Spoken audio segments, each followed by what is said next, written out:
rush.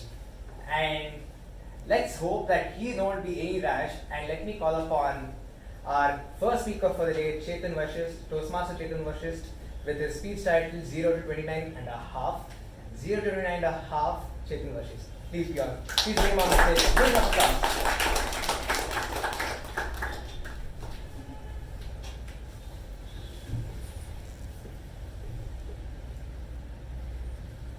My story begins on 2nd June 1994 as my cries woke up the entire hospital. Now, 29 and a half years later, my work as a software engineer makes children cry all the time when they attempt their assignments on our platform quizzes. Good evening, Toastmasters, and my dear guests. Welcome to my icebreaker. I'm Chetan Vashist. My mother, Purna Giridhar, is a former national level table tennis player. My dad, Giridhar Gururajan, is a journalist. And my younger brother, Rohan, is a doctor. My parents had a tough time raising me.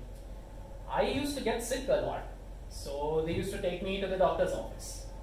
And I naturally developed a distaste for clinics, pharmacies, medicine, everything that follows. As a 5-year-old, my tantrums continued. I refused to climb on scooters, I refused to go up the staircase, down the staircase, etc. All of this was fixed when my brother started doing these trivial tasks. Growing up, the two of us were always given a single device to share, like a desktop computer, HCL Beanstalk. We were given a single Game Boy Advance. We were given a single iPod Shuffle to listen to music. The two of us used to play games like Prince of Persia, GTA Vice City, Road Rash, Pokemon games, all of this stuff. And we learned to share while doing this. I would generally play navigation and he would take the role of combat.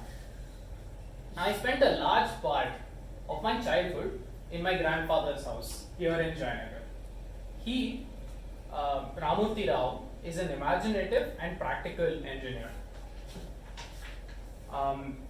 We built a lot of school projects together. Let me describe a few of them.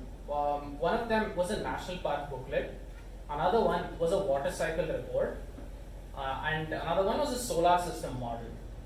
Let me describe a artesian well that we built together. It consists of a thermocol landmass to which we connected a squeezy water bottle. When you press the bottle, you got a geyser-like effect coming out of the landmass.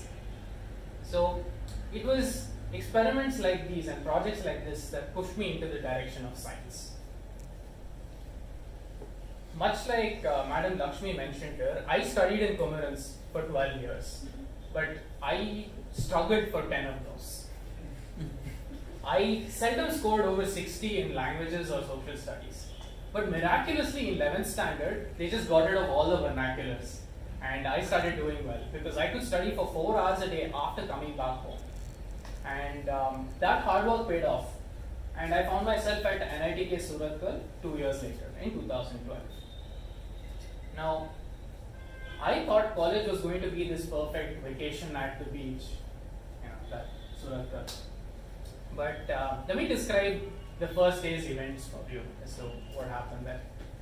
So, I go to college on Sunday night. I set up the whole room. I got into bed and slept off. Next day morning, I got up Monday morning, went outside my room, and I saw a huge queue, 100 plus people standing there, and all filling water from one tap. It's like, what is this? What are you doing? I asked one of them. And they told me that there was no water in the toilets.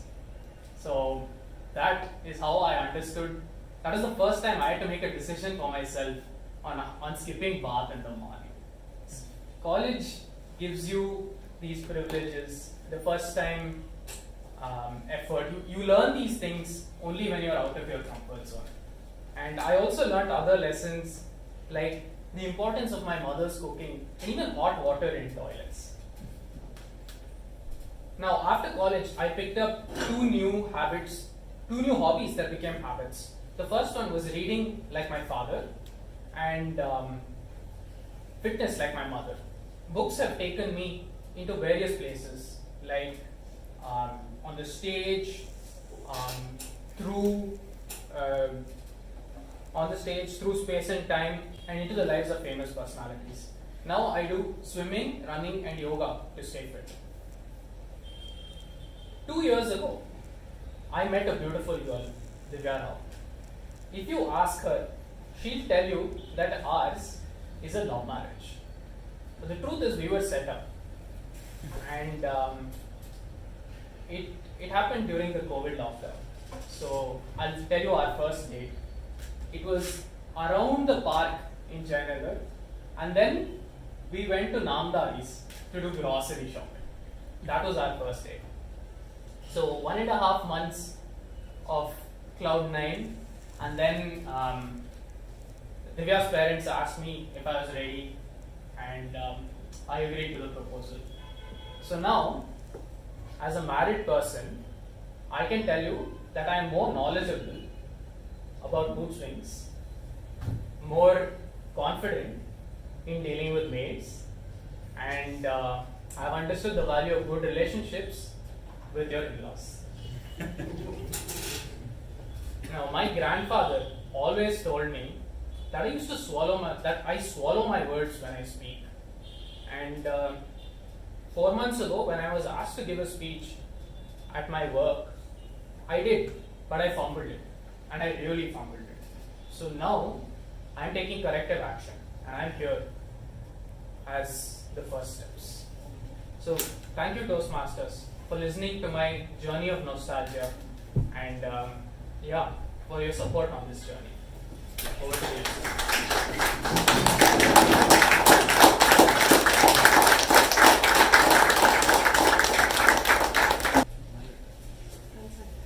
Good evening once again, everyone in the room. Now I am here to evaluate Chetan Vashisht for his icebreaker speech 0 to 29.5. Now, huge round of applause for Chetan for his first icebreaker speech. It takes a lot of effort for you to come from there to here. So let's give a huge round of applause. Now, if I have to sum up his whole prepared speech, I would sum it up as I, me, myself. That was all his speech about.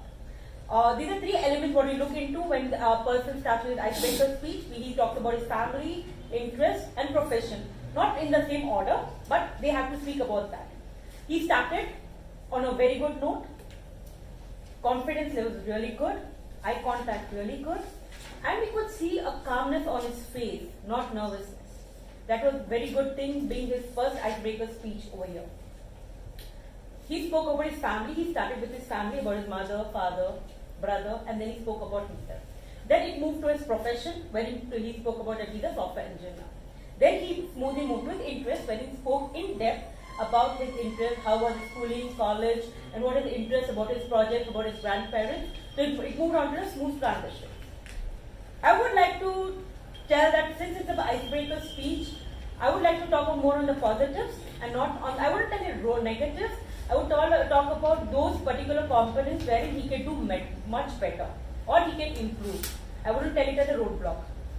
He can improve on his communication skills. That is the reason why he joined Toastmasters, because I remember telling him the reason why he joined Toastmasters. He was about to give a speech at his office and he couldn't do it, and then he thought, okay, I need to improve myself. That was the first step taken by him to improve his communication skills and leadership skills. So you're at the point where you can do it. You have to start walking on this path. You have just taken your first baby steps.